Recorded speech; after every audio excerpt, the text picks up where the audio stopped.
السلام علیکم۔ شروع کرتا ہوں اللہ کے نام سے جو نہایت مہربان اور رحم کرنے والا ہے۔ سنت سے کیا مراد ہے؟ نیز حضور اکرم صلی اللہ علیہ وسلم کی سنت کو بھی بیان کریں۔ سنت کا مفہوم۔ سنت کا مفہوم اسلامی تعلیمات میں بہت اہم ہے۔ لغوی طور پر سنت کا مطلب طریقہ یا راستہ کا ہے۔ اسلامی اصطلاح میں سنت سے مراد وہ طریقہ یا طرز عمل ہے جو حضرت محمد صلی اللہ علیہ وسلم نے اپنی زندگی میں اپنایا اور اپنی امت کو تعلیم دی۔ اس میں آپ صلی اللہ علیہ وسلم کے اقوال، اعمال اور احوال شامل ہیں۔ سنت قرآن کے بعد اسلامی تعلیمات کا دوسرا بڑا ذریعہ ہے اور شریعت کی بنیاد ہے۔ سنت کی اقسام۔ سنت کو مختلف اقسام میں تقسیم کیا جاتا ہے تاکہ اس کے مفہوم کو بہتر طور پر سمجھا جا سکے۔ جو پہلی اقسام ہے وہ ہے سنت قولی۔ سنت قولی سے مراد وہ باتیں ہیں جو نبی اکرم صلی اللہ علیہ وسلم نے فرمائیں، یعنی آپ صلی اللہ علیہ وسلم کی ارشادات، نصیحتیں اور احکام جو آپ صلی اللہ علیہ وسلم نے مسلمانوں کی دیے، مثال کے طور پر نماز کی مخصوص دعائیں اور اللہ کے ساتھ تعلق کی وضاحت۔ دوسری قسم ہمارے پاس ہے سنت فعلی۔ سنت فعلی سے مراد وہ اعمال ہیں جو حضور صلی اللہ علیہ وسلم نے خود کیے اور جو مسلمانوں کے لیے نمونہ ہیں، مثلا آپ کے نماز پڑھنے کا طریقہ، روزہ رکھنے کا عمل اور حج کے مناسب وغیرہ۔ تیسرا اس میں جو پوائنٹ آتا ہے وہ سنت تقریری۔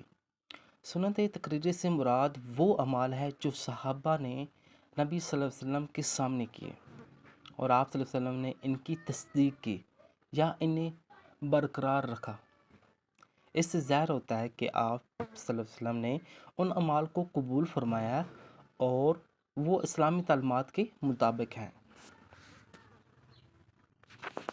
سنت کی اہمیت۔ سنت کی اہمیت اس وجہ سے ہے کہ یہ قرآن کی وضاحت اور تشریح کرتی ہے۔ سنت کے ذریعے قرآن کے مجمل احکام کو تفصیل سے سمجھا جاتا ہے۔ مثلا قرآن میں نماز کا حکم دیا گیا لیکن اس کی مکمل تفصیل نہیں دی گئی۔ نماز کے طریقے، رکعات اور دیگر تفصیلات سنت سے معلوم ہوتی ہیں۔ قرآن اور سنت کا تعلق۔ سنت قرآن کی عملی تفسیر ہے۔ اللہ تعالیٰ نے فرمایا قرآن میں بار بار مسلمانوں کو رسول اللہ صلی اللہ علیہ وسلم کی اطاعت کا حکم دیا ہے۔ قرآن مجید میں ارشاد ہے، اور جو رسول اللہ صلی اللہ علیہ وسلم تمہیں دیں وہ لے لو اور جس سے روکیں اس سے رک جاؤ۔ اس آیات سے واضح ہوتا ہے کہ قرآن کی تعلیمات کو سمجھنے اور ان پر عمل کرنے کے لیے سنت کی ضرورت ہے۔ حضرت محمد صلی اللہ علیہ وسلم کی زندگی مسلمانوں کے لیے ایک بہترین نمونہ ہے۔ آپ صلی اللہ علیہ وسلم کا ہر قول اور عمل سنت کا حصہ ہے۔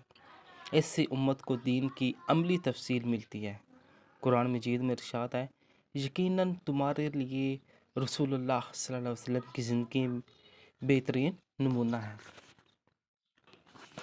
اگر ہم اوورآل بات کریں تو سنت وہ طرز عمل ہے جو حضرت محمد صلی اللہ علیہ وسلم نے اپنی زندگی میں اختیار کیے اور جو اسلامی شریعت کا حصہ ہے۔ سنت قرآن کی عملی وضاحت ہے، اسلامی زندگی کے ہر پہلو میں رہنمائی فراہم کرتا ہے۔ سنت کے بغیر قرآن کے احکام کو پوری طرح سمجھنا مشکل ہے۔ یہی وجہ ہے کہ سنت کو دین میں قرآن کے بعد دوسری بنیادی حیثیت حاصل ہے۔